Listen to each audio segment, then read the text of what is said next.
Bienvenidos a Make Orwell Fiction Again, el espacio de Habitación 101 donde se dialoga y debate sobre los temas de coyuntura e interés público. En esta ocasión tenemos de invitado al escritor y periodista mexicano Pedro Arturo Aguirre, reconocido por su labor en narrativa, ensayo y análisis político. Aguirre ha destacado por su capacidad para abordar temas sociales, culturales y políticos con una perspectiva crítica y reflexiva. Además de su enfoque en cuestiones nacionales, Aguirre es conocido por su agudo análisis de temas de política internacional. En sus artículos y libros examina con rigor las dinámicas globales y su impacto en México y América Latina, abordando temas como las relaciones entre potencias mundiales, los efectos de la globalización y los retos de la soberanía en un contexto de interdependencia. Su capacidad para vincular los escenarios internacionales con la realidad local lo ha consolidado como una voz influyente y respetada en círculos académicos y periodísticos. El libro más reciente de Pedro Arturo Aguirre es Bad Hombres: Megalomanía y Política en el siglo XXI, publicado en 2017. También queremos agradecer al hermoso hotel ubicado en el pueblo mágico de Naulinco, Veracruz, llamado La Casona. Muchas gracias por abrirnos las puertas a este maravilloso y antiguo edificio. Los invitamos a que cuando visiten Naulinco, los visiten La Casona, en el centro de Naulinco, Veracruz. ¡Comenzamos! Bueno, yo tengo el gusto de conocer a Pedro desde hace más de 2 décadas y precisamente mi trayectoria académica ha sido marcada por una conferencia que dio. Pedro, entre otras, es un gran comparatista, un gran experto en política comparada y explicaba en algún momento por qué a Reino Unido, Bretaña e Inglaterra en sus distintos momentos le era posible trabajar con una constitución no escrita, instituciones más flexibles. Y hay una frase que él utilizó que sigue marcando mi narrativa. Y él dijo que ellos tienen una clásica responsable. Cosa que pues en México no tenemos y por eso tenemos que tener cantidad de candados y salvaguardas que padecemos a veces en nuestro sistema. Y bueno, Pedro, tú tienes toda mi admiración, eres una persona que entiendes el concepto internacional manera muy precisa y es un gusto que estés en Make Orwell Fiction Again para platicarnos de lo sucedido durante 2024 y los escenarios de 2025. Y mi primera pregunta sería, ¿cuáles consideras que son los grandes hitos, los grandes eventos, los grandes sucesos de 2024? Si vamos a ir como un top 10 de lo que es más importante durante este año que termina. Bueno, mira, muchas gracias por estar en este canal tan interesante. Homenaje al gran George Orwell. Ojalá podamos hacerlo otra vez fiction. Pero bueno, Arturo, Yuri, Oscar, encantado. Mira, pues en primer lugar yo destacaría que el 2024 fue uno de los años más activos electoralmente hablando en el planeta. Desde hace mucho tiempo, imagínense que más de 60 países celebraron elecciones, algunas presidenciales, algunas parlamentarias. En el caso del Parlamento Europeo, incluso multinacionales. Y bueno, al principio de año, pues habría mucha expectativa de qué iba a pasar con estos comicios.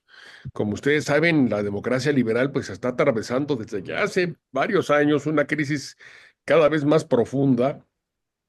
Y aunque en principio suena bien, oye, ¿cómo me dices que hay una crisis cuando 60 países, más de 60 países van a celebrar elecciones? El 25% casi de la humanidad va a ir a las urnas, más de 2 billones de habitantes del planeta hicieron elecciones, pero el hecho es que los resultados de estas elecciones pues no fueron del todo satisfactorias para el punto de vista democrático. El punto es que En muchos comicios se afirmaron gobiernos que son autoritarios o que tienen una clara tendencia autoritaria. Es el caso de México. No fueron los resultados del todo halagüeños para la democracia liberal. En muchos casos se consolidaron gobiernos autoritarios o que tienen clara tendencia autoritaria. El caso de México es uno de ellos muy claro. Y en otros, pues triunfaron opciones políticas muy iliberales. No fue el caso en todos lados, desde luego hay que subrayar sobre todo la tendencia contra los gobiernos, contra los partidos que están en el gobierno. Les fue muy mal por lo general a los partidos que están en el gobierno, salvo en algunos casos, me vuelvo a remitir el caso mexicano, pero en general le fue muy mal a los partidos en el gobierno, se reafirmaron tendencias autoritarias en la mayor parte de los casos.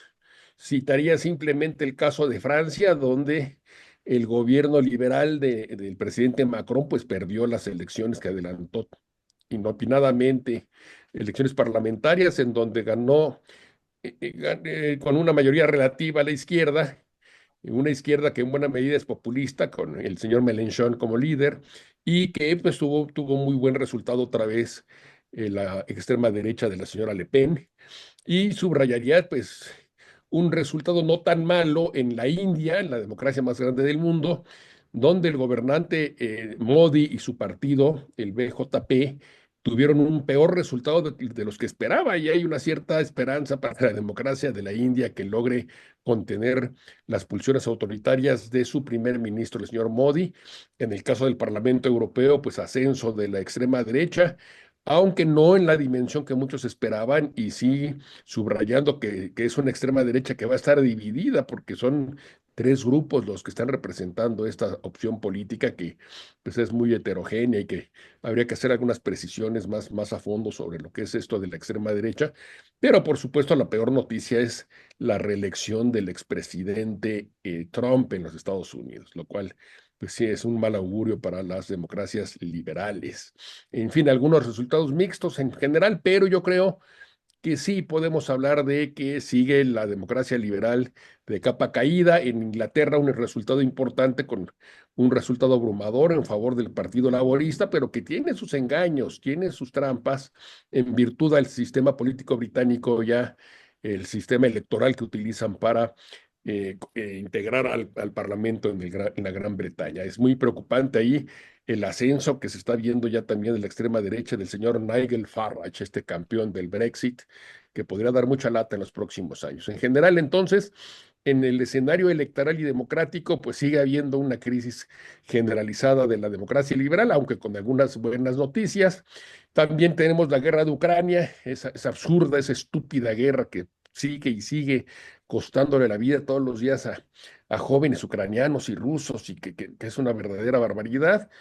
Qué bueno, para el año entrante ya se vislumbra quizá la posibilidad de ver que se inicie algún tipo de solución o de negociaciones. Pueden pasar muchas cosas, evidentemente, y obviamente hablar de Medio Oriente, de Gaza y de la caída del dictador sirio Bashar al-Assad, y todas las consecuencias y repercusiones que eso puede tener. La crisis cada vez más notable en Irán del régimen de los ayatolás es otro de los temas que destacaron este año.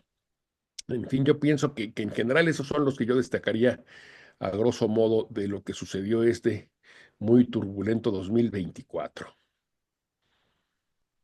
Arturo. Sí, Muchas gracias, Tocayo, por bueno, más bien por tu visión sobre los hechos más importantes.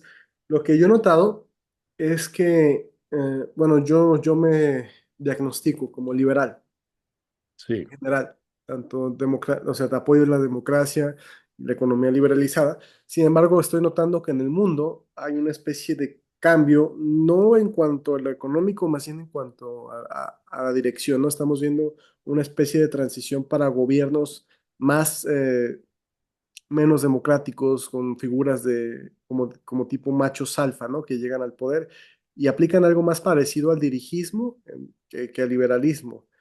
Y creo que la gente, a lo mejor, a veces queremos explicar el mundo en torno a las figuras que están delante del mundo.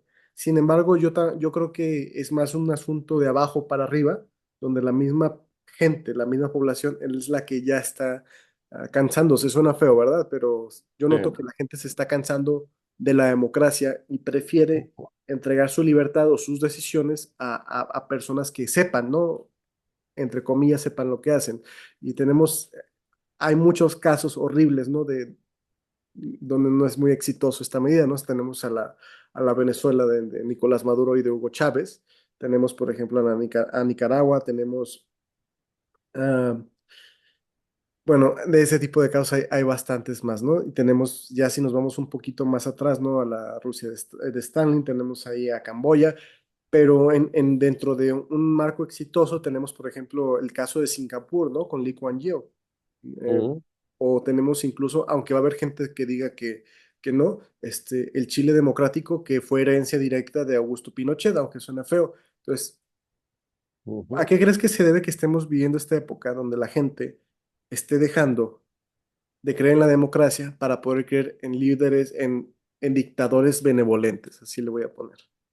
Bueno, mira, la democracia, voy a traer a colación esa muy trillada, muy utilizada frase de Churchill, pero que es contundente en la razón. La democracia es un mal sistema, pero es el menos malo de los que existen. Y eso es que la democracia es un mal sistema, es un sistema mediocre, es un sistema en el que las decisiones se retrasan mucho, en donde las campañas electorales muchas veces recurren a demasiada demagogia, a demasiadas mentiras, a demasiado dinero, y se va desgastando la creencia en la democracia. No es una varita mágica, no se resuelven los problemas fácilmente ni de un día para el otro por el hecho de que vayamos a las urnas. Es un sistema con muchos problemas, con muchas ineficiencias. eh, una sociedad es democráticamente madura en la medida en que entiende que la democracia es muy deficiente y le tiene paciencia o sabe o aprende a tenerle paciencia. Y esa paciencia se está agotando tanto en países de democratización reciente como en naciones que han tenido una democracia consolidada desde hace mucho tiempo. Recuérdese aquella idea de Huntington, Samuel Huntington, que hablaba de las olas democratizadoras y nos remitía a la Primera Guerra Mundial, a la Segunda Guerra Mundial y como hubo primero una ola democratizadora, pero que siempre vino una contraola. Vinieron sistemas autoritarios y después de la Segunda Guerra Mundial una ola democrática, pero después otra antidemocrática, 60, 70, caída del muro de Berlín, desaparición de la URSS y viene una ola que provocó muchas esperanzas. Se habló del fin de la historia, que la democracia iba a consolidarse y que iba a ser definitivamente el sistema del futuro. Y ahora tenemos que no, pues por eso, porque es un sistema con enormes deficiencias. No es una varita mágica, no es una panacea. Y los problemas de las sociedades contemporáneas, pues son cada vez más complejos, son más difíciles, más duros de abordar, nuevos grupos sociales que no se sienten identificados con las representaciones políticas tradicionales. Y cuando la democracia entra en crisis, cuando las instituciones de una nación pierden credibilidad y fuerza, es cuando surgen los hombres fuertes, las figuras de estos hombres providenciales que nos hablan de que ellos representan al pueblo, de que ellos tienen las soluciones, de que ellos van a derrotar a las élites malvadas. Y en fin, es una historia que hemos visto a lo largo de mucho tiempo y que ahora pues anda en boga y desgraciadamente se está consolidando año con año. ¿Qué sucede con estos tipos que, bueno, acaban por desprestigiarse, por desacreditarse, porque evidentemente tampoco se soluciona nada, más bien tienden a empeorar todo? Pero bueno, es el Zeitgeist, como dicen los alemanes, que desgraciadamente nos tocó vivir en estos tiempos. Y la democracia entonces enfrenta esas nuevas problemáticas, esos nuevos dramas y retos que supone el siglo XXI de muy distinta forma, la inmigración, los avances tecnológicos, las crisis económicas, el desempleo, en fin, todos estos temas que la democracia a veces no es capaz de solucionar de buena manera. Y también en otra buena medida, pues el tema de que muchas democracias están tecnocratizado. Hay que reconocer también que eso de que solamente los hombres que saben y son los que solucionan, pues no es un fenómeno de los autoritarios nada más, también lo es de las democracias liberales en buena medida. Y es por eso una causa también de su crisis.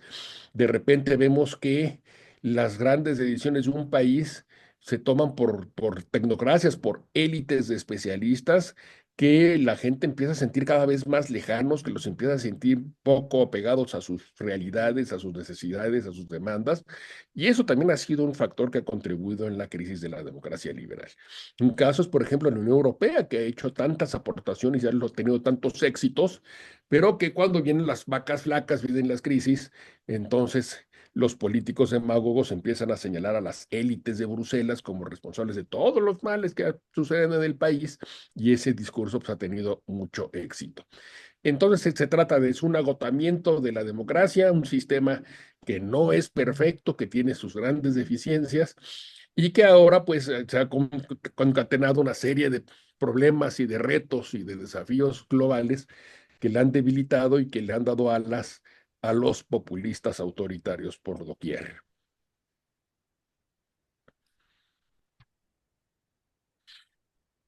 Gracias, Pedro. Yo estaba escuchando con mucha atención lo que me comentas, lo que nos comentabas, Pedro, y creo que un poquito tomando lo que dijo Arturo, parece ser que la gente común, la gente de a pie, siente un descobijo o una falta de promesas cumplidas por parte de la izquierda o de centro izquierda. Cuando venía yo a México en el avión, conocí a un migrante como yo, pues yo tengo muchos años en Canadá. Y bueno, siempre que vengo a México me encuentro con personas que también han migrado a Estados Unidos o a Canadá y van a ver a sus familiares. Y esta persona se dedica pues a la construcción, a la mano de obra, y comentaba que cuando en la administración de Biden hubo poco trabajo de la construcción y sufrió mucho todas las personas que se dedican a ese tipo de mano de obra, y que él sentía mucha esperanza de que ahora que Donald Trump va a llegar de nuevo a ser presidente, las cosas van a mejorar y va a haber más trabajo. Porque parece, bueno, que la idea de este hombre fuerte es lo que la gente piensa que va a traer resultados. Y de alguna forma comparan la administración Trump con la administración Biden del pasado y sienten que la administración Trump fue mejor que la administración Biden. Entonces, mi pregunta es, desde tu punto de vista, ¿tú crees que haya sido mejor o es una percepción que tenga que ver con la candidata que el Partido Demócrata propuso y los ires y venires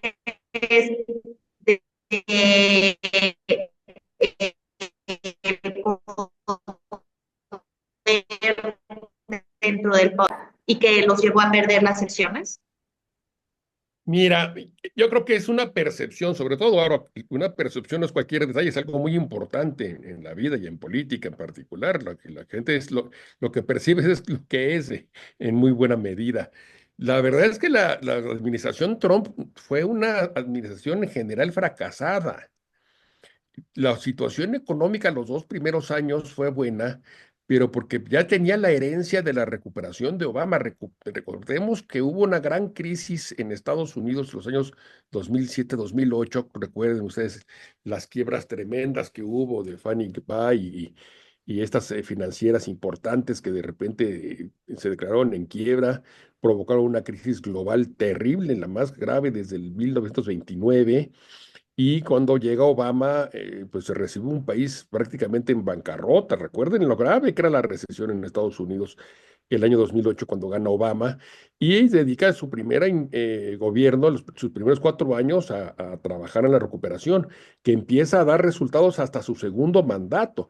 Ya las cifras económicas que entrega Obama a Trump ya son bastante buenas, recuperado el crecimiento, reducido el desempleo y en general la economía marchaba bien. Y fue de lo que se aprovechó en muy buena medida Donald Trump. Por eso se tiene un recuerdo de los primeros años, que fueron años benignos, pero que de una ola que ya venía de atrás. Pero bueno, esa es la percepción, la idea que tiene. Será como quieras, pero con Trump estábamos mejor. Ahora bien, viene la pandemia y el manejo del gobierno de Trump es pésima, es una de las peores junto con México y algún otro país o algunos otros países. El manejo costó más de 1 millón de vidas en Estados Unidos, no recuerdo la cifra en ese momento exacta, pero fue catastrófica el manejo que hizo Donald Trump.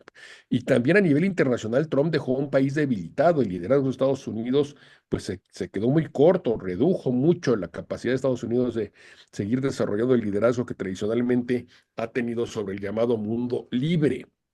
Y además, en términos en general de la administración, pues fue un gobierno muy desordenado, muy anárquico, con constantes despidos, constantes pleitos. Y obviamente que lo más grave fue el intento de Trump de dar un golpe de Estado, el 6 de enero famoso del 2020, en el que sucede esta semi-rebelión frente al Capitolio y que pues cuestiona mucho la vocación democrática del llamado trumpismo. El movimiento en sí es un movimiento preocupante, apela al racismo, apela al odio a los inmigrantes, tiene claras pulsiones autoritarias. En general, objetivamente hablando, pues ahí creo que los números favorecen más a Biden que a Trump. Pero ¿cuál fue el tema que hunde a Biden? La inflación. Una inflación que viene porque cuando se termina la pandemia, entonces le inyecta el gobierno, hace aprobar legislaciones para reactivar la economía del país que implicaron grandes inversiones públicas. Mucho dinero empezó a circular para que la economía se recuperara y la economía se recuperó. Estados Unidos está creciendo a un nivel que ya quisieran soñar en Europa, por ejemplo. Hoy por hoy está creciendo la economía. No sé el caso específico de la industria de la construcción, pero la economía, ve los números, está creciendo y está creciendo desde ya hace 2, 3 años. El desempleo se redujo de manera espectacular también. Trump dejó un desempleo histórico en buena medida por culpa de la pandemia, pero la recuperación con Biden es evidente, es palpable. ¿Qué sucede con las percepciones? Uno, que tanto circulante provoca inflación. Eso es un dato evidente. Tanto dinero a circulación, pues te va a provocar que te haya exceso de circulante, exceso de dinero, y eso provoca inflación. Y la inflación es algo que a los gobiernos suele hacerles mucho daño. Cualquier ciudadano que ve que todos los días le empiezan a subir las cosas en las tiendas, pues empieza a enojar y le empieza a echar la culpa al gobierno. Y la inflación golpeó mucho a Biden, como también los excesos del llamado movimiento woke, que hay que reconocer que fueron absurdos o llegaron al absurdo, y eso perjudicó a los demócratas. Y además, pues la personalidad de Biden, la de un hombre ya grande, con poco carisma, pues proyectando una vejez cada vez más desgastada, un cansino, lento, olvidando las cosas, en fin, no era un liderazgo inspirador el de Biden. La inflación le hizo mucho daño, los excesos del wokeismo también, y también pues el retorno de un personaje con su discurso de odio, su autoritarismo galopante, que ha inspirado a muchos sectores de los Estados Unidos que tienen esas pulsiones, esas ideas xenófobas, de odio al inmigrante, de rechazo al extranjero, de machismo también en alguna buena medida, etcétera, etcétera. Desde luego que los demócratas tienen mucha culpa de su derrota. Darle tanta cuerda al wokismo, a todo ese movimiento woke, les hizo mucho daño. Yo creo que fue de lo más grave que hicieron los demócratas en estos 4 años.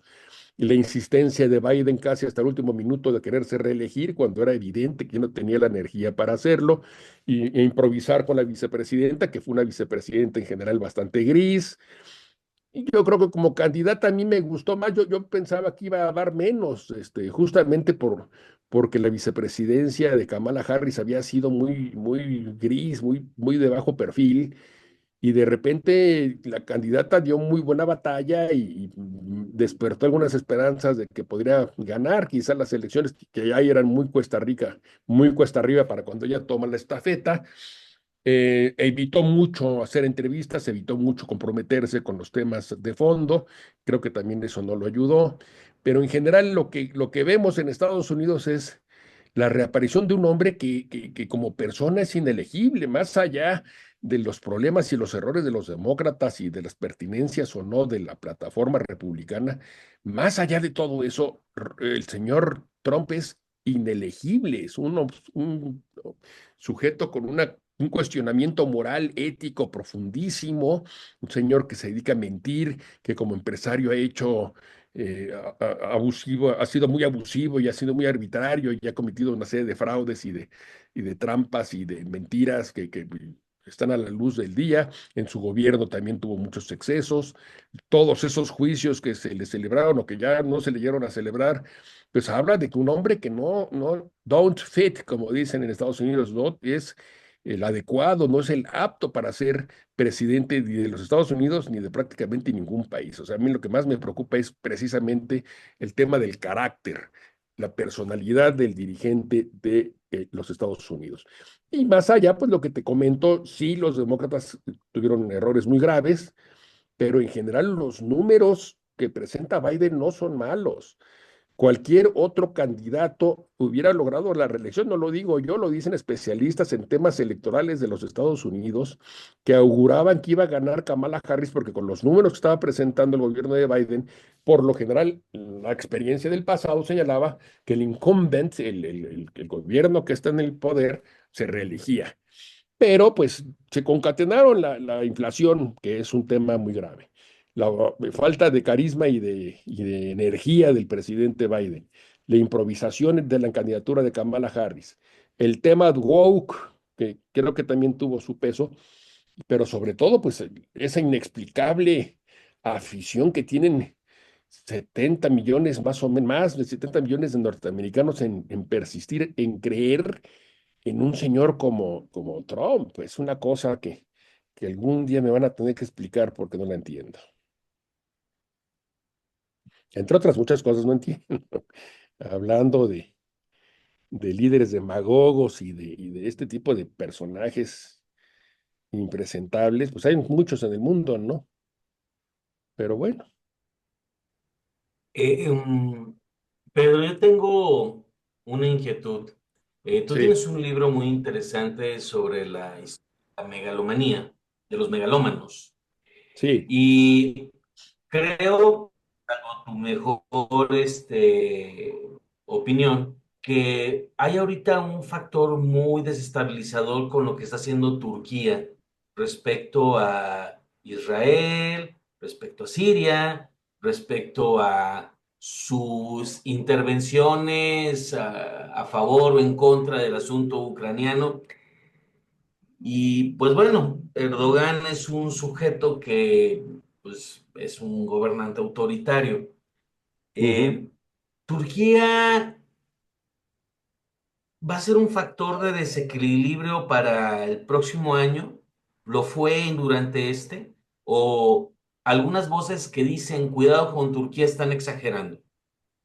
No, yo creo que sí es un factor, y no para el año entrante, lo viene siendo desde hace ya tiempo. Mira, otra de las características de estos hombres fuertes que tenemos la desgracia de padecer por todos lados es que muchos de ellos están resucitando al espíritu imperial. Países que fueron imperios en el pasado, que dejaron de serlo, pero que ahora con estos hombres fuertes, estos mesías iluminados que prometen el oro y el moro, pues también lo que prometen es recuperar en alguna medida el brillo imperial. Pues ahí tienes a Putin, en buena medida esta obsesión que tiene Putin por recuperar el espacio de influencia de lo que había sido el espacio ruso de toda la vida y que por eso Ucrania no puede ser un país independiente que tome sus propias decisiones y que se integra a la OTAN si le da la gana, porque no es parte de nuestra zona de influencia, la zona imperial del viejo imperio ruso y de la URSS después. Bueno, pues vean el problema en el que nos ha metido esta añoranza imperial de Vladimir Putin. En China, en buena medida también, el tema de la obsesión que tiene Xi Jinping y el gobierno chino por recuperar Taiwán y por hacer cada vez más presente la fuerza y la influencia de China por todo el mundo. Tienen la idea de que para el año 2049, que se cumple el centenario de la fundación de la República Popular China, pues ese país sea la potencia más importante del mundo, otra de las añoranzas imperiales.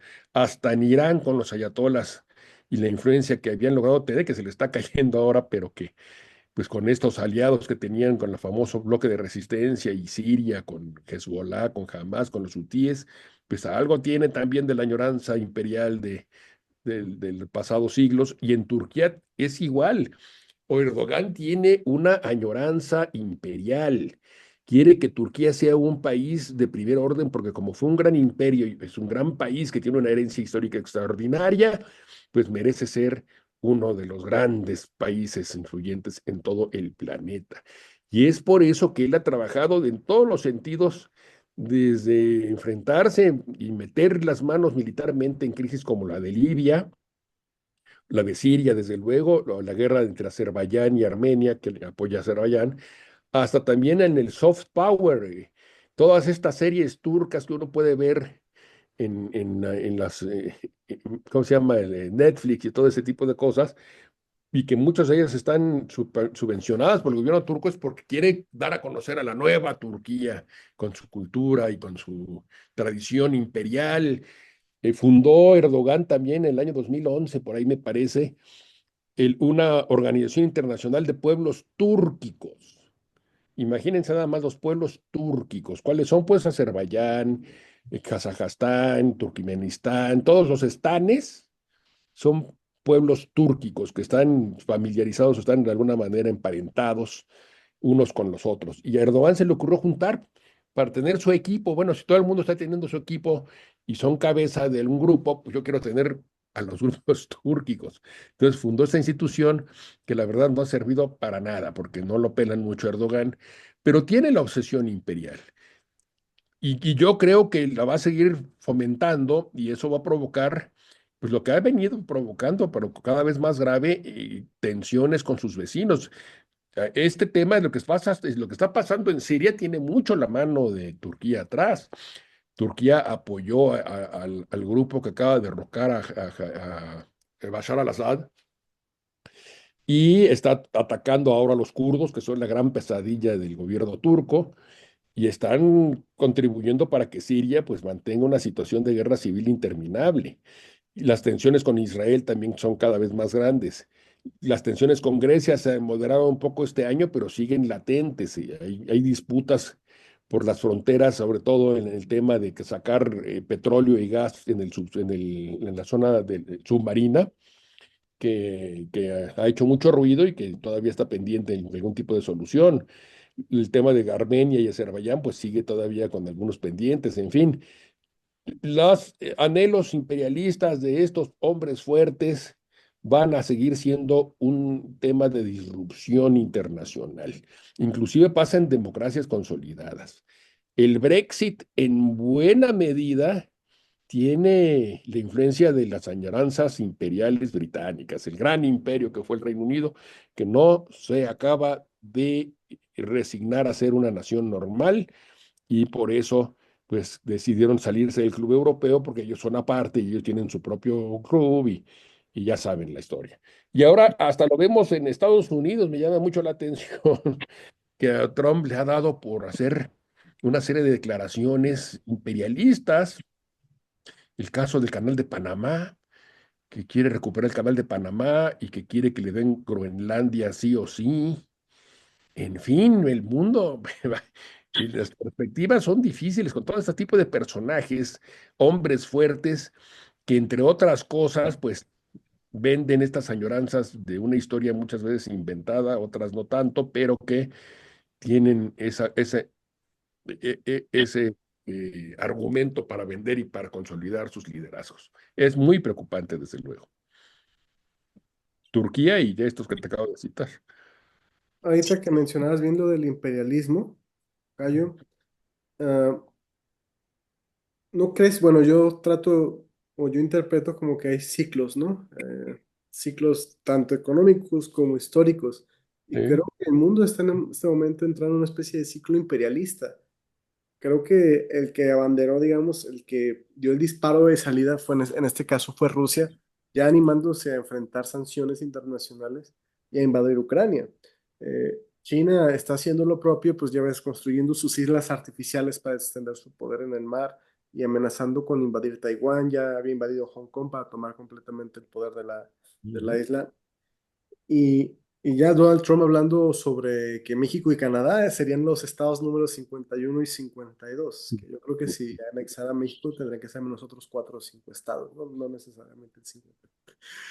En fin, ¿no crees que el mundo en general estamos entrando a una era imperialista otra vez? Y si estamos entrando a una era imperialista, ¿cuáles serían los siguientes pasos? O sea, Es uno de los efectos de la crisis de la democracia liberal, ¿no? Estos hombres fuertes procuran tener políticas exteriores fuertes, darle gran brillo y prestigio en lo mundial a sus países, sobre todo si fueron grandes imperios, pero aunque no lo hayan sido, muchos países que tienen dictadorzuelos, como Venezuela, por ejemplo, que Chávez tuvo también el sueño de que Venezuela fuera un país que tuviera mucho peso internacional y que fuera escuchado, en fin. Estos hombres fuertes siempre traen ambiciones internacionales, ambiciones globales, y evidentemente que eso juega absolutamente en contra de la paz y la estabilidad del mundo, del planeta. Lo vamos a seguir viendo mientras sigan prevaleciendo estos señores, hombres fuertes, que desgraciadamente creo que van para largo.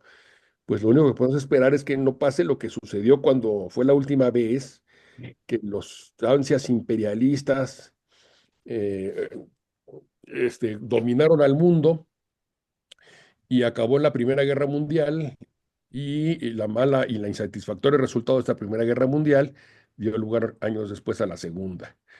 Eh, Muchos analistas e historiadores prestigiados comparan la situación actual del planeta con la que prevalecía antes de la Primera Guerra Mundial, con una potencia muy importante, la más importante del mundo, pero en un declive notable, como fue el caso antes de la Primera Guerra Mundial. El Reino Unido era la potencia todavía más grande económica del planeta, pero con un declive relativo cada vez más grande porque surgieron competidores. Alemania como la potencia más importante, en el sentido de la potencia emergente más importante, una potencia que de repente surge y reclama también su lugar en el mundo, como lo hace ahora China, y que empieza a rivalizar cada vez con más fuerza con el Reino Unido y con Francia y con Rusia. En fin, todas estas rivalidades entre potencias declinantes, potencias emergentes, provocan siempre gran inestabilidad. Se habla por ahí del efecto Tucídides, que se refiere a este historiador griego que escribió la historia de las guerras del Peloponeso. Y varios analistas en Estados Unidos, sobre todo, uno en particular escribió un libro que se llama esto, El efecto Tucídides, se me fue ahorita el nombre, es efecto posnavideño. Pero él habla, y muchos le han hecho eco, de que Tucídides hablaba cuando se refería a la guerra entre Esparta y Atenas, en lo que sucedía cuando una potencia que ya estaba desde hacía tiempo ya muy bien establecida, pero que con tanto tiempo empezaba a declinar, enfrenta el surgimiento, la emergencia de una nueva potencia competidora, que eso irremediablemente lleva a una guerra entre la potencia emergente y la declinante, como sucedió con Esparta y Atenas. Y los analistas de Estados Unidos hablan de que eso se puede constatar a lo largo de la historia con grandes guerras, con grandes conflagraciones que involucran a estas potencias emergentes frente a las que van más o menos declinando, en cierta decadencia. Y la última vez que se puede constatar esto, de acuerdo a este punto de vista, es la Primera Guerra Mundial. Entonces, bueno, más allá de que se pueden hacer muchos ajustes y críticas a estas teorías, pues el hecho es que sí, que estas rivalidades están resurgiendo con enorme fuerza en un clima de hombres fuertes, y que ya está provocando guerras, ¿no? No estamos temiendo que nos pueda venir una guerra, ya está la guerra en Ucrania, es terrible lo que está sucediendo en ese país, es verdaderamente dramático. Eso es otro de los grandes temas de este año, lo va a ser del 25. Vamos a ver qué pasa, porque Trump dice que solucionaría las cosas en 24 horas, como siempre grandilocuente y absurdo, y muchos especulan que la única manera de hacerlo sería que entregara a Ucrania a Vladimir Putin, pero yo no creo que vaya a ser así de fácil, justamente por el prestigio que perdería Estados Unidos y Washington, sí, concede a Ucrania y permite que el país pues, sea un vasallo de la Rusia, de la Federación Rusa o de Vladimir Putin. Vamos a ver qué negociaciones hay. Se ha hablado de la posibilidad de que se establezca un alto fuego con cada quien, con los territorios que tiene actualmente. Rusia conservaría ocupando los territorios que tiene ahorita ocupados la parte oriental de Ucrania, pero por otro lado seguiría Occidente apoyando militarmente a Ucrania con el propósito de evitar que Rusia reanude las hostilidades en un momento donde se sienta más fuerte. Yo creo que es una solución que a Putin no le convendría. Y entonces, quién sabe si esto se vaya alargando y alargando con el apoyo inclusive del gobierno de Donald Trump. Es muy difícil de prever porque Trump es un tipo completamente impredecible. Pero lo que sí creo, y sobre todo reforzado con las últimas declaraciones sobre Groenlandia, Panamá, México y otros más, que ahora anda de imperialista, que ahora anda diciendo que Estados Unidos tiene un liderazgo mundial y que Groenlandia es clave para evitar la influencia china y Panamá también, y obsesión con el tema chino, que siempre le ha estado dando vueltas en su loca cabecita. Entonces, sí, yo creo que vamos a tener un año en el 25 igual, con grandes factores de inestabilidad. Siria, yo creo que va a tener todavía guerra civil para rato. El tema de Gaza, pues va a seguir siendo un tema muy inestable. Irán y la decadencia que tiene el gobierno de los ayatolás abre grandes cuestionamientos. En fin, hay inestabilidad para rato y sí hay una especie de neoimperialismo global, reflejo de los hombres fuertes que dominan el planeta por aquí y por allá y que obviamente contribuyen a todo este tipo de desorden, anarquía internacional. Ojalá no termine en palabras mayores, como acabó la Primera Guerra Mundial, ¿no? No sé si me toca hablar a mí porque me desconecté un buen rato. Sí, más, Yuri. Ok, gracias. Eh, Pedro, ahorita que estás hablando de que las cosas parece que se acercan un poco a la Primera Guerra Mundial, hay un escritor británico que tengo muchos años de seguir, que trabajó para la BBC por mucho tiempo, David Starkey, y uno de sus temas favoritos es Winston Churchill.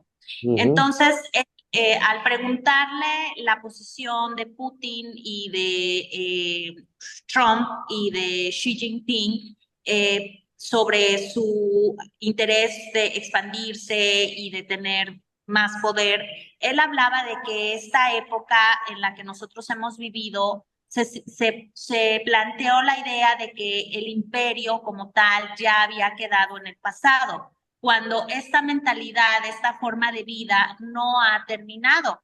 Es algo que va a continuar dándose en ciclos. Y él planteaba que precisamente Winston Churchill fue una de las personas fuertes que pudieron evitar que un nuevo imperio lograra dominar por lo menos Europa. ¿Tú qué piensas de esto? Bueno, si alguien hubo imperialista en este mundo, fue Winston Churchill. Él fue más un hombre del siglo XIX que del XX.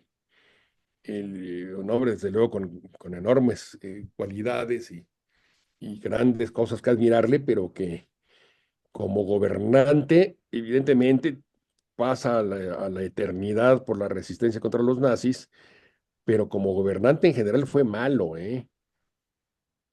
Cometió más errores que aciertos, tanto en los puestos que desempeñó en el gabinete antes de ser primer ministro, como ya como primer ministro e incluso en tiempos de guerra.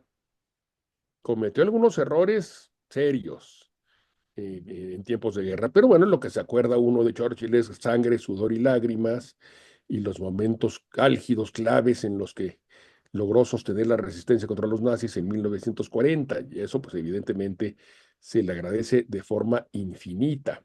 Sí, claro que él tiene esa capacidad de enfrentarse al surgimiento del nacionalsocialismo, pero como imperialista, a él nadie lo supera. Él no quería darle la independencia a la India. Él estaba seguro que los indios eran absolutamente incapaces de autogobernarse y se opuso hasta el último segundo a la independencia de la India.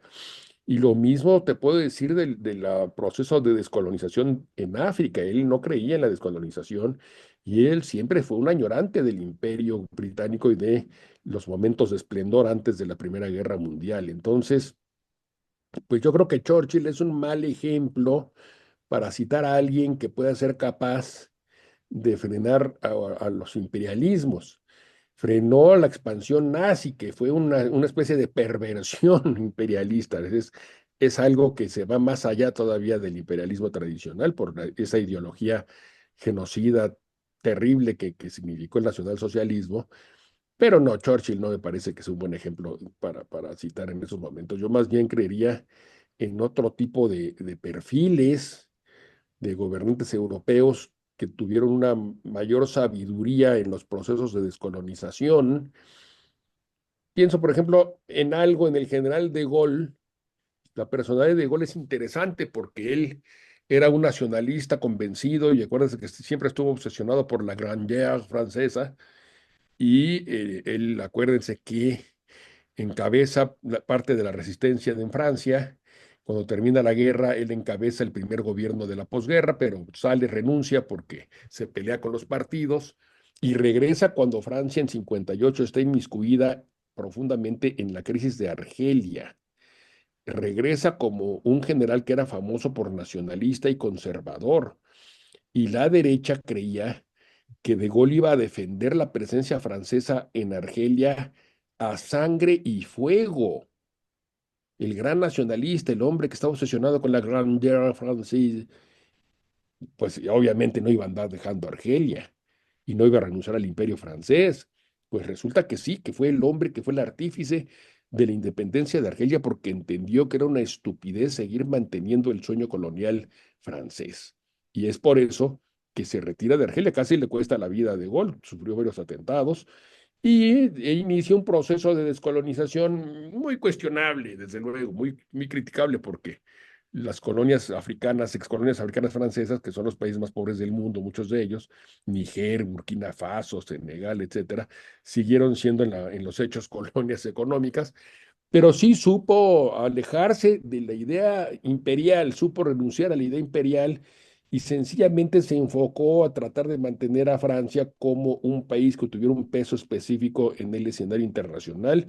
Marcó sus instancias con Washington, fue cuando tiene el pleito con la OTAN, y en fin, se fue por otros derroteros el nacionalismo francés, pero tuvo la sabiduría de entender que tenían que deshacerse de su imperio colonial. Churchill no quería que se fueran de la India los ingleses. Creo que, te digo, en buena medida, y muchos de sus biógrafos lo dicen, fue un hombre más del siglo XIX que del XX. Pero bueno, pues es un tema muy profundo, muy interesante, un gran personaje Churchill, pero te digo, como gobernante cometió más errores que aciertos, ¿eh?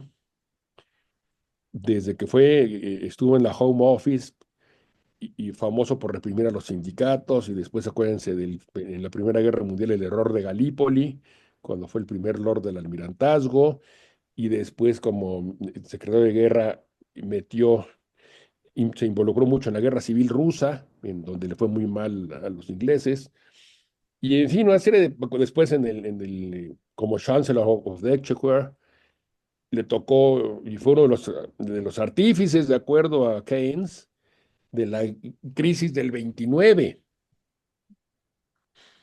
De Keynes lo acusó de ser uno de los artífices principales de la crisis del 29, le fue muy mal, y en los años 30 pues era un personaje pintoresco, muy culto, muy interesante, pero que toda la vida la ha ido muy mal en sus puestos. Después fue primer ministro, salvó a la civilización, cosa que medio lo rescata, pero después tuvo errores en Singapur, por ejemplo, lo que sucedió en Asia con las colonias británicas, que se la arrastraron a los japoneses muertos de la risa, fue en parte por descuidos del gobierno de Churchill, entre otras, ¿eh? Pero bueno, y el segundo gobierno de Churchill, acuérdense, pierde las elecciones en 45, está unos años en la oposición, vuelve al gobierno y le va muy mal. Ahí sí, un gobierno de lo más mediocre, de lo más gris, que fue perfectamente olvidable. Pero bueno, ya es demasiado. Lo que sí te quiero decir en resumen es que no me parece un buen ejemplo para pensar en él como un estadista y que pongamos como ejemplo para el tema del imperialismo y cómo resistirlo. Pero bueno, no sé, creo que le toca a Oscar, pero yo quisiera pensar tal vez que a lo mejor se necesita un hombre muy imperfecto o mujer, aunque yo no estoy tan segura de que una mujer pueda hacer eso porque se necesitan otros alcances. Las mujeres tienen unas cosas que los hombres no, y yo creo que los hombres tienen cosas que las mujeres no. Entonces, un hombre que, aunque con todas sus imperfecciones, me viene a la mente, tú me corregirás, personas como, por ejemplo, Napoleón, también con muchas imperfecciones, pero que de alguna forma pudieron detener la catástrofe, vamos a decir. Esto relacionado un poco con nuestro rol en América Latina y en México. ¿Esto cómo a nosotros nos sitúa en esta situación? ¿Cuál es nuestro futuro en esa situación? A lo mejor estoy haciendo una pregunta muy grande, muy compleja, perdón, Oscar, pero me gustaría saber tu punto de vista. Lo que pasa es que pensar en un gran personaje, me citas a Napoleón, para que nos salve de qué, del autoritarismo, del imperialismo, pero estamos apelando a que aparezca un gran personaje, un gran hombre, un hombre fuerte, para acabar con los hombres fuertes. Ya de entrada eso se me antoja pues muy contradictorio, muy paradójico, por lo menos. Pero bueno, quizá, porque uno no encuentra de repente salidas, cómo solucionar el tema, por ejemplo, de las democracias liberales europeas. Tenemos a Macron. Macron quiso ser un hombre fuerte, claro, no dictador, no un hombre como estos que empiezan a devorar a los contrapesos institucionales y empiezan a concentrar todo el poder en el ejecutivo, como hemos visto en muchos países, en México inclusive. Pero sí en el sentido de que las reformas que él impulsó, muchas de ellas muy buenas y necesarias, pero lo hizo sin consulta democrática y a contrapelo de la opinión pública, y ya ves todos los problemas que se le vinieron encima, y ahora enfrenta pues la demagogia tanto de la extrema derecha como de la extrema izquierda, que es idéntica. Quieren mantener el Estado dirigista francés, ambas, a la extrema izquierda y a la extrema derecha. Entonces Macron, que él quiso hacer una presidencia jupiteriana, la llamó, fracasó. No hubo tal hombre fuerte. Pero vemos, por ejemplo, también en Alemania el fracaso del gobierno del señor Scholz, primer ministro Scholz, que es un tipo moderado, un burócrata de toda la vida, que es bueno para hacer consensos, se unió con los verdes y con los liberales, algo que parecía muy difícil, e inició un gobierno de consensos, muy democrático, un hombre que no tiene nada de hombre fuerte, cero carisma, cero personalidad, le fue muy mal. ¿Qué otro caso interesante? Angela Merkel en la misma Alemania, que duró 14 o 16 años desde el gobierno continuos, y que pensarías, bueno, pues ahí está la mujer que con su personalidad, su fuerza puede llegar a rescatar a la democracia liberal, dar una contrapropuesta. Y la verdad es que no, después de 16 años están viendo los saldos negativos de su gobierno, una Alemania dormida, una Alemania que se conformó con el petróleo y gas barato ruso y que no innovó, que no inició una forma para que Alemania fuera competitiva en nuevas tecnologías. Alemania tiene industrias del siglo XIX, del siglo XX, siguen siendo las automotrices y siguen siendo la farmacéutica y siguen siendo dos, tres más, pero en lo nuevo, en lo tecnológico, no existen. ¿Dónde está Grundig? ¿Dónde está Blaupunkt? Otras empresas que dominaban buena parte del mercado en cuestiones eléctricas, Siemens, etcétera, ahora se las traga Samsung, la coreana, ¿no? Por ejemplo. Entonces, también Merkel pues tiene muchas críticas. Es muy difícil porque la democracia precisamente es eso, es contrapesos, es negociaciones, es conciliación. Por eso es aburrido y por eso desespera muchas veces. a los electorados. O sea, la gente se empieza a aburrir, a desesperar, quieren soluciones rápidas, quieren soluciones concretas, que les cumplan las promesas que les hicieron en la pasada campaña. Cuando no se las cumplen, se desilusionan y entonces surge el hombre fuerte que les dice, son las élites corruptas que siempre nos han engañado y que te van a seguir sacando todo porque son unos canijos y ya sabemos ese discurso que lo conocemos en México bastante bien. Pues, ¿qué puede surgir? Pues es difícil, es muy difícil. En México, ¿qué nos gustaría ver? Un hombre fuerte para contraponer al, al Mussolini de Macuspana. Pues sí, pues, para empezar, ¿dónde está? Salinas Pliego, seguramente, ¿no? Es difícil, pero no hay soluciones ni fáciles ni de corto plazo. Cuando terminó la Segunda Guerra Mundial, pues hubo una camada de dirigentes liberales, democráticos, que supieron recuperar Europa, reconstruirla, rehacer a las instituciones europeas. Pienso, por ejemplo, en los arquitectos de la Unión Europea, por ejemplo, en Schuman, Monet, en todos estos grandes estadistas a los que les debemos de Unión Europea. Alcide de Gasperi, ¿quién ha oído hablar de Alcide de Gasperi? Pues fue un gran político, gris como una tarde de invierno, pero responsables constructores de consensos, de instituciones. Eso es lo que nos haría falta, pero desgraciadamente en este mundo inmediatista y en donde los medios de comunicación, sobre todo los actuales, son cada vez más poderosos e influyentes, pues lo que prima es el hombre demagogo, el que grita mucho, el que insulta, el que ofende, hombres y hasta mujeres, pues ahí Le Pen, ahí está también la señora Meloni, etcétera. Y desgraciadamente yo no veo, yo creo que esto va a ser para largo hasta que el día que la gente se acabe hartando de los hombres fuertes. La última vez que se hartaron de los hombres fuertes y que vino una ola democratizadora fue después de una guerra mundial, imagínate nada más. Después de la Primera Guerra Mundial, ola democratizadora. Después de la Segunda Guerra Mundial, cuando vimos que los hombres fuertes nos llevaron a la catástrofe más absoluta, entonces ahí sí, ola democratizadora.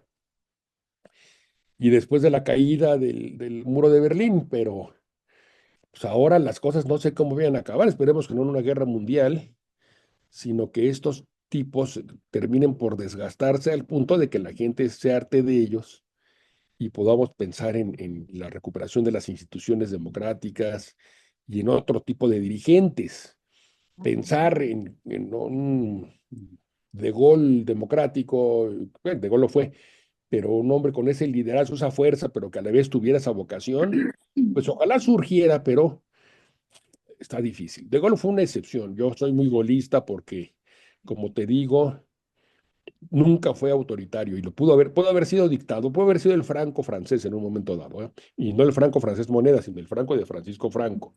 Pero no, él cuando se dio cuenta de que ya no tenía vigencia su liderazgo, se retiró a su villa y se acabó la fiesta. Hizo un referéndum, perdió y se fue.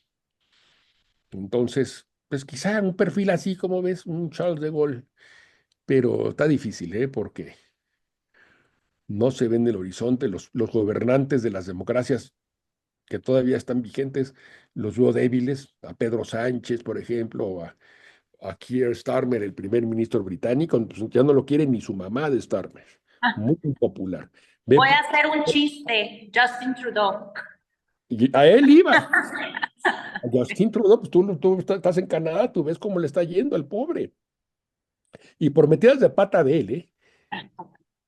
Muchas. Totalmente, sí. Y ahora viene un Pierre, no me acuerdo el apellido de Pierre, no sé, Olivier. ándale, que es una especie de Trump canadiense, ¿no? Pero, no tan grave, no tan grave, pero bueno, un perfil más populistón de derecha. En fin, pues, no sé si creen ustedes mucho en Javier Milei en América Latina, ¿no? No sé, las respuestas yo no las tengo, tengo preguntas, no respuestas. Y, en fin, tener la esperanza de que surjan ideas, partidos, movimientos, personajes que puedan alumbrar a la democracia liberal, renovarla, refrescarla, hacer autocríticas, que es muy importante hacerlas, dónde nos equivocamos, dónde metimos la pata, qué se hizo mal, y qué se puede hacer mejor a futuro. Es una tarea intelectual larga, profunda y que no va a dar resultados al corto plazo, pero hay que hacerla. Oscar, ¿Eh? creo que Bien. va Oscar. Yo quiero, yo quiero recuperar algo que decía sobre De Gaulle. Mira lo que son las paradojas de la historia. De Gaulle se opuso frontalmente varias veces a que el Reino Unido se incorporara a la Comunidad Económica Europea. Dijo, desde adentro nos van a traicionar y nos van a causar un problema. Y bueno, no se equivocó con el Brexit. Este gran personaje de Gaulle. Yo quisiera regresar a América Latina y preguntarme, ¿qué escenarios tenemos con la intervención rusa y China en América Latina? Estoy pensando en el tema ecuatoriano, estoy pensando en Venezuela, estoy pensando en Perú, estoy pensando en Brasil, bueno, el fenómeno Milei, ¿cómo lo ves? Bueno, mira, como saben, Estados Unidos, al terminar la Guerra Fría, se desentendió de América Latina. Sencillamente le dejó de interesar a América Latina. Solamente México, por ser la frontera, que es un país que para ellos es seguridad nacional por muchas razones, pero ya lo que pasaba en Venezuela, lo que pasara en Brasil, en Argentina, les dejó de interesar. Por eso la tolerancia por tantos años a Chávez y a Maduro, y por eso también la tolerancia a gente como Ortega, en fin, es apenas ahora que aparentemente va a haber un reinterés, otra vez una recuperación de la presencia de Estados Unidos en alguna medida en América Latina. Primero porque se está viendo que la influencia, sobre todo China, porque Rusia es potencia, se supone, militar, y eso ya ves que es muy cuestionable. China, con las inversiones y con los préstamos y con la injerencia económica que está teniendo desde el Río Bravo hasta la Patagonia, es la rival que se le está ya metiendo y le está comiendo a América Latina poco a poco. Entonces, estos temas de Panamá, por ejemplo, o de Groenlandia, tiene que ver con que los chinos ya están metiendo las manos en los dos lugares, entre otros muchos más. De repente redescubren América Latina y aparentemente con un secretario de Estado, además, que va a ser el señor Marco Rubio, de origen papás cubanos, que seguramente tendrá, o en principio podría pensarse uno que tendría el interés especial en Cuba y en Venezuela y en América Latina, pues vamos quizá a ver a través de Estados Unidos presente. Por ahí puede ir estas declaraciones tan alocadas. Está muy al estilo de Trump. Trump cree o tiene la estrategia de negociación que le escribieron en el libro que publicó bajo su nombre, que se llama The Art of Deal, el arte del acuerdo, de la negociación, en el que para hacer una negociación tú tienes que llegar fuerte y dar un manotazo en la mesa y a ver, te voy a invadir y te voy a mandar unos drones y voy a ir a bombardear los laboratorios de los narcos y voy a ir a recuperar el canal de Panamá, porque de esa manera asustas a la contraparte y entonces ya la tienes blandita de entrada. Eso es lo que ese sistema, estrategia de negociación dicta y que Trump crea pie juntillas. Cree que está haciendo negocios todavía inmobiliarios en Nueva York y no presidente de un país más poderoso del mundo. Pero bueno, es otro tema. El hecho es que al parecer va a haber, vamos a ver, porque te digo que es impredecible, recupera interés Estados Unidos en América Latina. Lo que pasa es que amenazando con invadir Panamá y recuperar la fuerza al canal, pues no es la mejor forma de reganar a América Latina, desde luego. Pero vamos a ver. Lo cierto es que China está métese y métese y métese con el tema de su famoso programa la nueva ruta de la seda, de la seda. Muchos países de América Latina están en el programa de la nueva ruta de la seda. Las deudas de Ecuador, tú acabas de citar el caso, por ejemplo, de Venezuela, le debe hasta la sonrisa a los chinos. Y Bolivia, en fin, ahí va a haber entonces un tema de control geoestratégico, pero el asunto es qué hace Estados Unidos para recuperar esa influencia. Lo mismo pasa en África, por ejemplo. África, a China se metió a las excolonias francesas y están echando a los franceses y se metió a las excolonias británicas y lo mismo, está recuperando, está ganándole la batalla estratégica a Europa en lo que fue todo su imperio colonial. En América Latina están metiéndose con fuertes inversiones, fuertes préstamos, etcétera, etcétera. ¿Qué puede hacer Estados Unidos para de manera efectiva contrarrestar esta influencia? Yo creo que dar manotazos no es la mejor idea. Tendría que quizá el tema de, bueno, inversiones y otra vez influencia económica y ofrecerle mejor oferta a la clientela latinoamericana, algo así, extender el llamado poder blando, el soft power famoso. Eso podría ser mucho más efectivo que andar amenazando a Panamá de que le van a quitar el canal.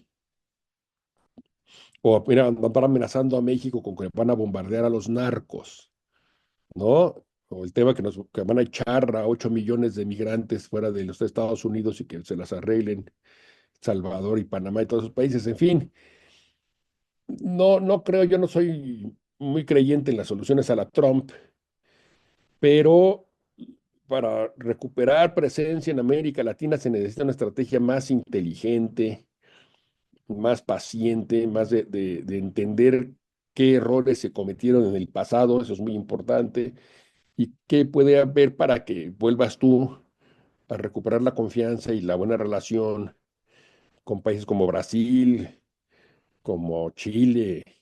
Bueno, Argentina, Milei es admirador abierto de Donald Trump. Cuando lo fue a ver, fue hace poco a Estados Unidos a una conferencia de los conservadores, del PAC conservador, y se le veía a Milei cuando vio a Trump, y, mi Donald, viva la libertad, carajo, viva la libertad, carajo. Brinque y brinque, muy emocionado Milei, porque cree que Estados Unidos lo va a apoyar en la batalla que esperemos gane de recuperar Argentina, que es un país entrañable. Yo creo en la liberalización de la economía, por supuesto, y le deseo yo argentino voto Milei, pero no soy ciego a sus muchos defectos y a su estilo de gobierno que no me gusta, dice personalidad. Pero bueno, ¿qué hacer con Argentina cuando estás diciendo que vas a subir aranceles y que te vas a cerrar el libre comercio? Cuando Milei supone que va a ser un tratado de libre comercio con Estados Unidos, porque es la esperanza de Milei, él lo ha dicho. No, Argentina, vamos a firmar un tratado, van a ver, de libre comercio con Estados Unidos. El señor de los aranceles, a Mr. America First, quiero verlo. Ya le quedó mal a Bolsonaro. Acuérdate que Bolsonaro era también un admirador confeso de Trump y él tenía una buena relación personal, iba a Washington, lo recibían, pero no le sacó nada a Bolsonaro a Estados Unidos. Nada. No logró ni la reelección del pobre de Bolsonaro. Yo creo que a Milei se va a llevar un chasco también, porque le va de verdad a ofrecer libre comercio, que sería una muy buena idea. Un plan de libre comercio con América Latina para recuperar la hegemonía o la influencia o la buena relación al señor de los aranceles. ¿Cómo? ¿No? O echándoles a los migrantes, a tirarlos allá, a que regresen a Guatemala, El Salvador, a Oaxaca. Así es como piensas hacer una buena relación con América Latina. Y entonces, es un tema de confianza que las potencias capitalistas perdieron con el mundo en desarrollo, el que ahora antes se llamaba tercer mundo y ahora es el sur global, un sur global que no confía en Occidente ni en la democracia liberal, porque los han desilusionado mucho en el pasado. Y para recuperar esa confianza y esa buena relación y esa influencia, pues tendrían que demostrar que han cambiado y que tienen ahora otra filosofía, otra manera de ver las cosas y no se ve por dónde. Entonces, yo creo que con Trump no hay esperanza, no es dando golpeteos ni amenazando como va a recuperar América Latina. ¿Qué hacer con Maduro, por ejemplo? ¿Va a invadir para quitar al gorila este? No lo veo. ¿Qué va a hacer con Cuba? Ahora Marco Rubio va a invadir, no lo veo. Pues ojalá los quitara, bueno, sería, pero ¿cómo? ¿Y cómo hacer una estrategia efectiva para recuperar América Latina, quitársela a los chinos de las garras?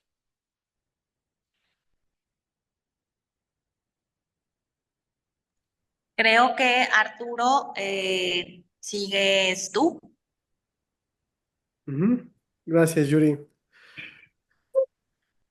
Creo que ha sido un ejercicio bastante interesante.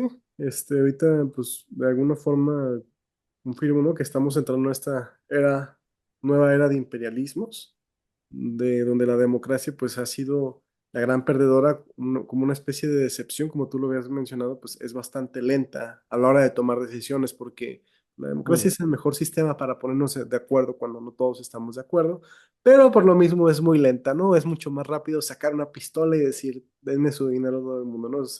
Es la ventaja a lo mejor que a veces tienen las dictaduras cuando toman decisiones, que cuando les sale bien la decisión, pues avanza muy rápido, ¿no? Ya habíamos mencionado ahorita el ejemplo de Singapur o de Hong Kong, pero cuando sale mal, pues tenemos ahí a Cuba, ¿no? Como uno de los grandes ejemplos. Y bueno, mencionábamos que hace rato sobre la alternativa de hombres fuertes, no, un hombre fuerte demócrata, ¿no? Que yo lo veo bastante difícil. Eh, interesaría, Pedro, alguna conclusión, ¿no? De todo esto, de en torno a cómo los individuos debemos afrontar esta nueva era. Ya no, porque yo, así como lo veo, no es un tema en el que podamos influir a gran escala, es el tiempo que nos tocó. Pues Entonces, mira, por mi parte yo pienso retirarme a un monasterio cartujo, irme el resto de mi vida. No, no, no es cierto, pero quienes creemos en la democracia liberal, quienes tenemos un perfil liberal en mayor o menor medida, debemos entender que esta crisis es profunda, es de largo plazo, no va a haber soluciones rápidas ni atajos, vamos a tener que aguantar mucho a este tipo de personajes alrededor del planeta. Habíamos pensado, por ejemplo, que nos habíamos deshecho de Trump y ahí lo tenemos de vuelta con la espadita desenvainada. Te habla de que es, como dicen los alemanes, un Zeitgeist, es un espíritu del mundo que va a rondar todavía por un buen rato, desgraciadamente. Pero creo que los liberales, como lo han propuesto muchos pensadores, muchos intelectuales, y con muchas razones, es primero hacer una autocrítica de dónde nos hemos equivocado los liberales. Las élites liberales hemos cometido errores muy graves a lo largo de todo el planeta. Por eso, pues es tan fácil para los demócratas señalar a las élites liberales como élites que nada más piensan en su beneficio, que nada más explotan al pueblo, que se burlan de él, que se burlan de los valores de la gente. En fin, todo ese tipo de discurso que tienen los populistas, pues tiene algo de cierto. Vamos a reconocer dónde han estado los errores y dónde han estado las equivocaciones. Los chascos, por ejemplo, de Trudeau en Canadá, pues tiene una serie de razones muy profundas. El tema que decíamos de los demócratas en Estados Unidos, pues también el impulso que a estas ideas woke tan radicales, tan tontas, ¿no? Eso es una cosa espantosa. Y ciertamente que hay una élite intelectual y económica en Estados Unidos liberal que se identifica con el Partido Demócrata, pero que ha cometido errores y eso la gente lo resiente mucho. Para ellos es muy fácil decir, ah, bueno, estos son los white trash, y es los six-pack Joe, ¿no? Los hillbillies. Pero no, esa es la forma equivocada de pensar que son los idiotas todos.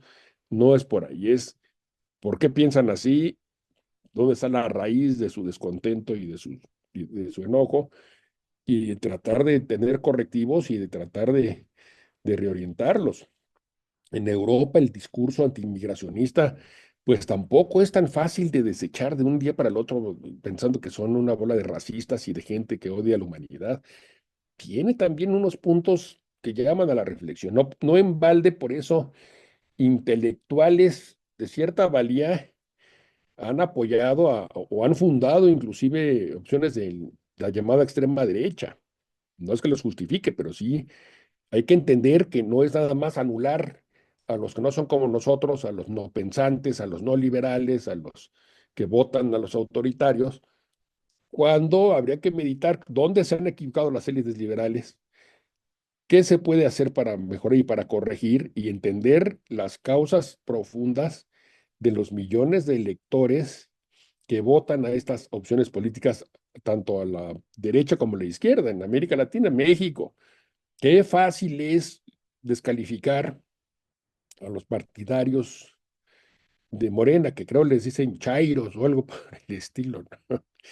Y entonces, ay, sí, los chairos, y ay, pero qué barbaridad, y tendemos a despreciarlos olímpicamente, y esa es precisamente la causa de nuestra desgracia. ¿Por qué están enojados? ¿Por qué este descontento? Fíjense ustedes, acaba de salir en el Latinobarómetro del año 24, me parece, o del 23, no sé qué, cómo está el cuadrado del asunto. Y resulta que están muy contentos con la democracia en México y en El Salvador. Entonces, ¿cuál democracia? Si estamos cada vez más hundidos en un gobierno autoritario, ¿no? La tendencia es muy clara. Bueno, pues que la gente confunde popularidad con democracia. O sea, como el gobierno es popular, entonces, sí, pues está muy padre la democracia porque acepto al gobierno. México estaba bajísimo, ¿eh? México estaba, creo que en el último lugar del Latinobarómetro. Y ahora resulta que recuperó, creo que es cuarto o quinto lugar. Chequen el dato del Latinobarómetro, muy interesante. The Economist, la revista, hay un artículo que analiza el tema de cuidado, porque no es que sea realmente crean en la democracia, creen en el hombre fuerte, creen en el hombre providencial, el que soluciona las cosas a guamazos. En El Salvador hay un señor que hizo una carcelota para 40,000 personas, declaró estado de emergencia permanente, adiós derechos humanos y vamos para la cárcel todas las mares. Lo adoran. Pero eso democracia no es, puede ser muchas cosas y puede ser muy loable si ustedes quieren, pero democracia no es. En México, un señor que regala el dinero del erario público para comprar votos, para construir clientelas, es muy popular, pero democracia no es. Al contrario, es una tendencia cada vez más hacia el autoritario.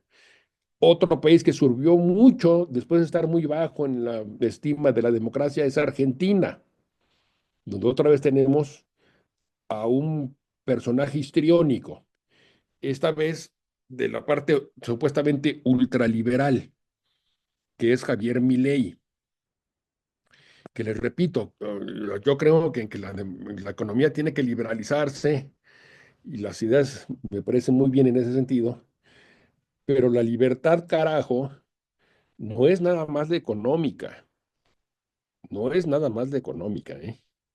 La libertad es muchas cosas más, la libertad política, la libertad individual, la libertad, etcétera. Y lo que pasa con Javier Milei es que está personalizando el poder, personalizando el fenómeno en Argentina, y eso los argentinos, no creo que eso sea democrático, yo no creo que Milei sea democrático. Su última iniciativa de quitar las PASO, quiere quitar las elecciones primarias en los partidos argentinos. Anda necio con eso. En Argentina se hicieron obligatorias las elecciones primarias en los partidos, desde hace ya tiempo. Y ahora Milei las quiere quitar, quiere que esa obligación de los partidos de hacer elecciones primarias para elegir candidatos ya deje de existir. Yo creo que eso no es democrático. Ni creo que estar insultando a los adversarios diciéndoles zurdos de mierda sea democrático. Puede estar perfectamente en desacuerdo con la izquierda ramplona, demagógica, ineficiente, cursi, en fin, son horribles, lo que tú quieras, los izquierdosos en algunos sectores de izquierda en América Latina son para chillar. Acuérdense del idiota latinoamericano de aquel famoso libro. Pero no les llamas zurdos de mierda, ¿no? Eso no es demócrata, hay que respetar al adversario. Y lo que hace Milei con esas descalificaciones es autoritario, descalificar al adversario como lo hacen los populistas, a las élites que son traidoras, que son pitiyanquis, como les decía Chávez, o que son, en México ya empiezan a llamarnos traidores a la patria, porque no queremos defender a los carteles de Donald Trump, ¿no? Es la última, ¿no? Bueno, eso no es democrático. Entonces, Milei me parece que no es un hombre demócrata. Son personajes protagonistas, protagónicos, histriónicos, que siempre tienden al hombre fuerte y al autoritarismo.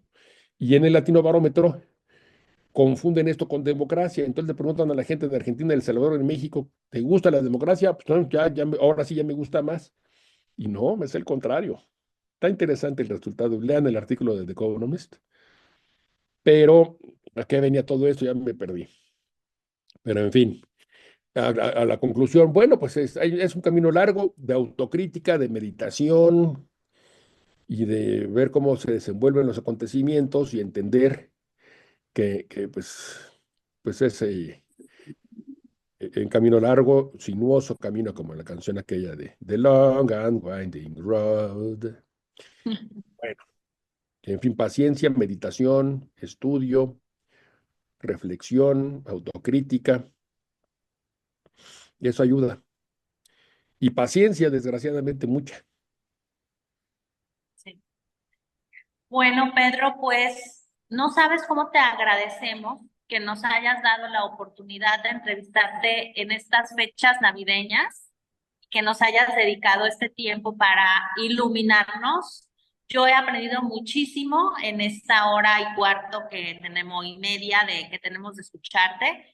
Y yo espero de todo corazón que esta sea la primera vez de muchas que puedas seguir ilustrándonos con tu sapiencia.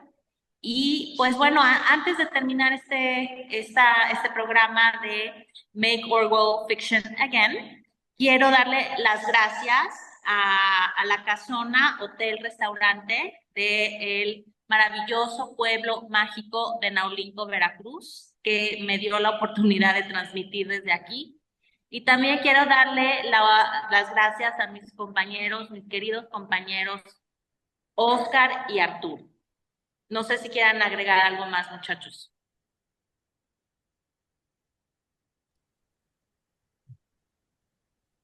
Yo nuevamente agradecer, yo nuevamente agradecerte tu tiempo y tu disposición y tu generosidad, Pedro. Eh, Tenemos la intención de que hagamos recuentos internacionales o hagamos análisis internacional de manera periódica. Si nos da la oportunidad, seguiremos invitando. Y pues, por mi parte, creo que fue muy enriquecedor esta charla contigo. Muchas gracias. Muchísimas gracias, Pedro. Igual que Oscar, que Yuri, estoy muy contento y agradecido por la disposición que has tenido con nosotros, por el tiempo que nos has brindado. Gracias, Oscar, también y a Yuri por estar acá en la, en la, en la conversación en general. Creo que se tocaron temas muy interesantes y con puntos de vista muy interesantes. Bueno, Pues, pues no se diga más. Pedro, pues que tengas un excelente año 2025. Vamos a guardar todos tus consejos para el siguiente año. Vamos a ir viendo cómo se desarrollan las cosas que nos has dicho esta noche. Hasta pronto. Gracias, público. Arturo, Oscar, buenas noches. Saludos al auditorio y lo mejor para todo el mundo 2025, que sea un año no tan trepidante. Ojalá. Ay, Nos vemos. Bueno, hasta luego. nos vemos. Bye. Gracias.